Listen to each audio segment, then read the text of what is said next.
Hello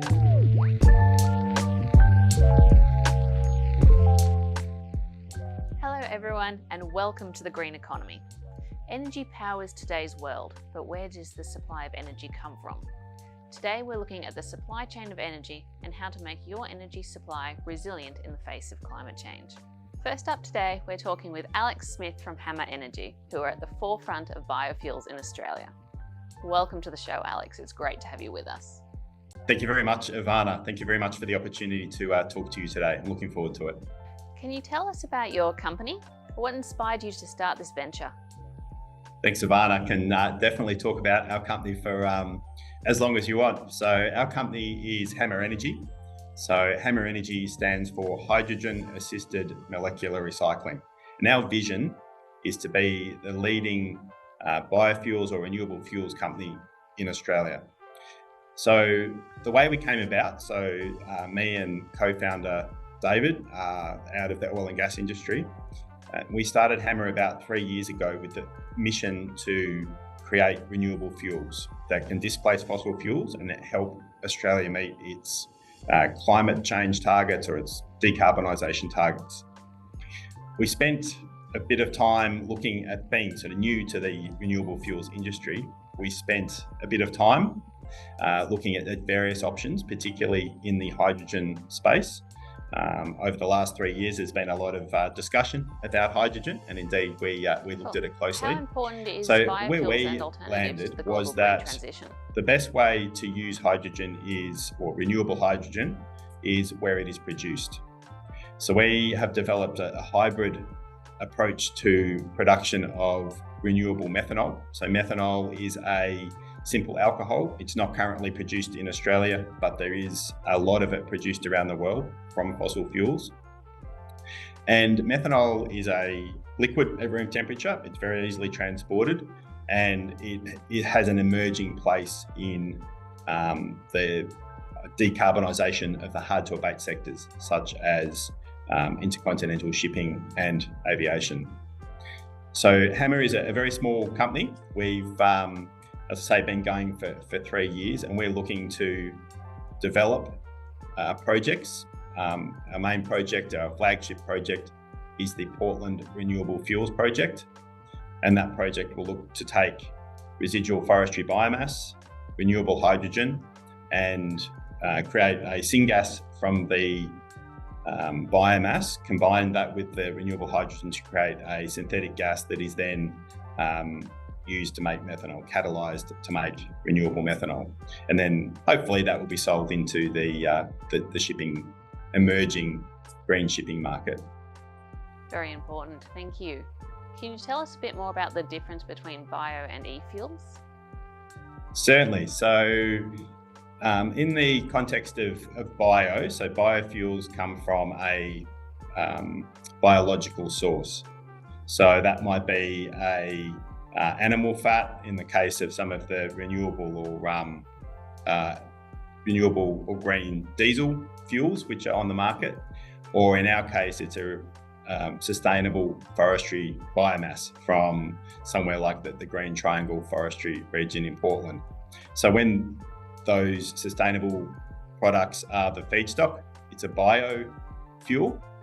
And then the e-fuel is an emerging area of fuels which is basically made from electricity. In the case of e-methanol, it's when carbon is combined with hydrogen made by electrolysis. So basically electrolysis of water uses electricity to make hydrogen, and the combination of that carbon with hydrogen from electrolysis creates an e-fuel. And more e-fuels are being mandated, particularly in Europe. A very small fraction of e-fuels is mandated, for example, in aviation fuels. So there's an emerging market there. The advantage of e-fuels is that they are made from electricity, which can scale. So you can create more electricity, more renewables. Whereas one of the challenges with biofuels is the scale, in that you need to either have the fats and oils or the biomass from residues such as what we're looking at in the Portland area. Can you tell us more about how renewable fuels fit in with the global energy supply chain? Certainly. So the need to abate fuel supply it's a massive problem. So for example, the shipping industry uses about 300 million tonnes of heavy fuel oil, so fossil fuels today. And on an energy density basis, that's about 600 million tonnes of renewable methanol. And for example, today there is basically no renewable methanol produced, or a very small amount in select cases. So the amount of biofuels required to decarbonize the hard-to-abate sectors, or just the shipping sector, is immense. Add to that, the aviation sector is about a similar kind of market size. And I think that just sort of illustrates the size of the challenge when it comes to decarbonising the hard-to-abate sectors, and in particular creating bio and e-fuels that can do that. That's great, thank you. So how can your fuel help the shipping sector reach their net zero targets? So our fuels, so renewable methanol in the case of Australia, will do a few things. So us producing renewable methanol in Portland or elsewhere in Australia will add regional jobs. It will decarbonise the economy. It will stimulate investment, and these are major investments in chemicals facilities. And it will also provide local fuel supply. Whereas at the moment, the majority or even all of the shipping fuel, for example, is imported into Australia, or quite frankly, the cargo ships come with enough fuel and then leave without refueling in Australia. So there are many benefits for developing renewable fuels industries in Australia and other places, indeed around the world. And I think the other thing to mention there is that when you look at the opportunity or the opportunities that are out there and the alternatives, I guess, for example, the shipping industry, when they're looking at where do they get a large volume of fuels, and they look through biodiesels, renewable diesel, the next type of fuels are things like renewable methanol. And renewable methanol has many benefits similar to other fossil fuels in that it's a liquid at room temperature. There are already facilities around the world that can handle methanol, and it's relatively safe. It's a hydrocarbon, it does burn, but it is relatively safe. And we do have the industries already to manage those that type of fuel. When you look at alternates such as ammonia and hydrogen, they have a long way to go in terms of, or particularly hydrogen, but ammonia has some technology developments required to allow shipping companies to purchase ships that can have ammonia as a fuel. So at the moment, methanol is the lead case for the decarbonisation of shipping. Sounds like you're in the right place then. Indeed, it is a growing market. And I guess the other thing we like about methanol, and it's maybe worth reflecting on, is that there is already 1 million tonnes a year of methanol produced. And that is mainly produced from natural gas, which is about 65% of the feedstock, or coal. And all of that methanol is used in things like resins, a little bit in fuels, cosmetics, pharmaceuticals, a whole bunch of consumer products that we rely upon today. So not only is there this emerging market in fuels for things like shipping, but there is already a massive market for methanol around the globe. And over time, we envisage that renewable methanol will start to be substituted for methanol from fossil fuels that is currently used to supply the consumer goods that we all use today. Great, thank you. Finally, where do you see the future of the biofuels industry, and how will your company play a part in it? Well, Ivana, I think, as you said before, it's a very exciting time to be in the alternate fuel space. I think basically there's very little biofuels produced, particularly in Australia, and to have the ability to create liquid fuels is going to be something that countries all around the world look to do, and Australia will be no exception. So we've had very good support to date from the Victorian state government, and we're seeing an increasing number of biofuels projects developed in Australia and indeed around the world, including the type that we're looking at that will take residual forestry biomass and renewable hydrogen to create methanol. So I guess it's only going to increase in terms of production, but also demand. And I think the demand piece is very important, as particularly EU policies will demand the uptake or the transition to greener fuels, and renewable methanol in particular is a leading candidate at the moment for major shipping lines to assist them to decarbonize, meet the regulatory requirements for decarbonisation, and ultimately to abate their carbon emissions and carbon footprint, and to supply their customers with a product that is low carbon as well. Perfect. Well, sounds like you're the perfect opportunity for any shipping line in Australia. Indeed. So I guess we're always open to customers. We are part of a MOU which includes the Port of Melbourne investigating the feasibility of green methanol bunkering there, and that does include ship lines and other fuel producers and companies in the supply chain potentially for renewable methanol. So there is definitely a growing demand, and we are looking forward to participating in that industry going forward. We're looking forward to watching you lead the way. Thanks, Ivana. Thank you for your insights today, Alex. It's great to have you with us. Most welcome. Thank you. Next up, we're excited to be talking with Shaun Wade McHugh from Power Lake, who is here to share with us how the supply chain of energy works. Welcome to the show, Shaun. It's great to have you with us today. Cool. Thanks, Savannah. I'll do my best to kind of go through this. There's a lot to cover. Energy is a huge thing. So we'll see how it goes. Wow, we're looking forward to your insights. So to start with, can you tell us about the global energy market and how it relates to the supply chain of energy? So the global energy market is obviously a huge thing, and it's undergoing a pretty solid transition at the moment as we're trying to, basically get to net zero.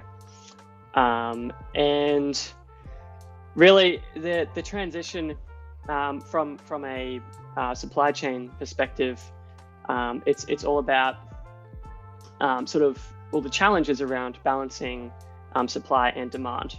So,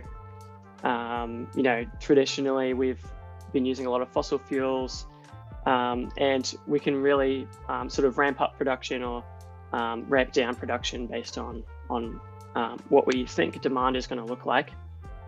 However, as we go towards more renewables, we have no control over the sun and the wind. So that raises a whole bunch of challenges, and that's really my area of interest as it relates to that. Yeah. Thank you. We often hear the term flexible demand in relation to energy. Can you tell us what it is and how businesses can use it to their advantage? Yep. So flexible demand and how can we use it? So flexible demand really is a form of storage, I suppose. So when I hear people talking about the role of storage and what it is, I hear a lot about things like lithium-ion batteries, pumped hydro power stations and things like that. And these are things that can buy energy from the wholesale market, and they can sell it later on for a higher price. So really, the idea in this system is that when renewable generation assets are producing energy, there's heaps of it available and it's really cheap, and that's when we should buy it. So that means we use it or we store it. So we have these bidirectional storage assets, and that's the traditional, the popular idea of what storage is. And when we look into flexible demand, often that is also a form of storage, but it can only really buy energy. So here we're looking at things like hot water systems, pool pumps, and in a lot of cases EV chargers. So a hot water system stores energy as thermal energy, so it's heating up water and then it can be used pretty much at whatever time. A pool pump, for example, stores energy in the form of chlorine in the pool. So that's a chemical battery right there.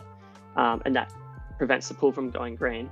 But it can use energy at really any time, so long as it's buying enough energy within a certain period. So let's say you have a 24-hour to 48-hour period where you know that you need to buy a certain quantity, typically, but you can really buy it at any time during that 24 to 48 hours. That's a flexible demand for energy. And these things actually constitute a fairly massive amount of the demand profile on our electricity grids. And yeah, there's a big thing about actually hooking them up to the market and getting them to respond to when energy is cheap and renewable. Half covered this already. Can you tell us more about the role of energy storage itself in the market? Yes. So energy storage, it has always had a role in sort of buffering supply and demand. So for example, we store, and we'll continue to do so for a long time, like we store oil and petroleum products, and countries do that to just have some security, but also it gives you the ability to buy low and sell high. Really, that's what storage tries to do in markets. So, that's really the high level picture on it, and it's becoming sort of increasingly necessary as we sort of go along, like with these new forms of storage, because we have big piles of coal, and that's stored energy, so the coal-fired, whoever's operating the coal-fired power station, they might try to sort of buy their coal when it is cheap, and if they have enough storage, they'll store it and they'll burn it as they need, that kind of thing. But as we're moving away from that, those technologies, and we look at having renewables coming on, it's really, the storage we have is typically, electrical storage. So it will buy electrical energy and it will convert that into something which can either be used directly, such as heat, or it will be able to be sold back into the market via the network, the poles and wires, and there'll be some sort of profit in there, hopefully, for whoever owns the storage. That's pretty much the gist of storage, I suppose. Yeah. Thank you. Finally, today, can you tell us how does a company like PowerLake help its customers? Yeah. So PowerLake is there's sort of a few names for this kind of thing. So it's a home energy management system. So what it does is it manages when things around the home use energy, and really it's focusing on that flexible demand sort of side of things. So, for example, it will control when your hot water system heats up, and when your pool pump pumps your pool, and when your EV charger charges up your EV. And really it does that so that those things occur when energy is the cheapest within a certain sort of period. So, you can tell PowerLake that you want your pool pump to be on for 6 hours a day, and it will automatically look at the market and say, okay, these are the 6 cheapest hours in this day, and we're going to pump the pool for that period of time. For something like a hot water system, it will just automatically do that. So it sort of measures how long it takes for that system to get up to temperature, and it sort of knows, okay, this thing typically takes 4 hours, so we're going to give it maybe like 5, and hopefully it gets up to temperature. Otherwise, we'll sort of adjust either side of that. But it's really squeezing that heating profile into the cheapest period when energy is most available. So yeah, it's kind of like, it's basically that. It's pretty simple. Just buy energy when it's cheap. And yeah, so I suppose it saves consumers money. So, or anyone who is exposed to the wholesale price for energy, if you're that person or that business, you're obviously incentivized to use cheapest energy because you have that exposure in the market. And not everyone does. But for example, electricity retailers do, and certain customers who opt into wholesale prices do have that exposure. But from the grid perspective, it's really about doing the bulk of the matching of demand to supply. So some things that some interesting, I suppose, little statistics, if I may. So the typical household in Australia, this is just statistics off of the Australian government website about energy usage and those kind of things. But hot water accounts for 25% of the average household demand. And then climate control is another 40%. So that's 65% of a typical house's demand for energy is entirely flexible. When we start adding electric vehicle charging on top of that, that can increase the demand from a house by another 50%. And then, if the house has a pool pump and a pool heater, like we're looking at this house, the percentage of energy usage that house, like the amount of energy that house uses, 90% of it will be flexible. So when we're looking at installing lithium-ion batteries and things like that, which are upwards of $10,000 might be a pretty standard price for one of these things. What a lot of people don't realize is that you only actually need the bidirectional storage for that remaining 10 to 35% of demand, which is inflexible. So that's your cooking and things like that. And maybe a little bit of aircon, but insulation, if you have a well-insulated house, that's a form of storage as well. So, you can run your aircon when energy is really cheap and then turn it off for a little bit when it's expensive, and you'll be fine.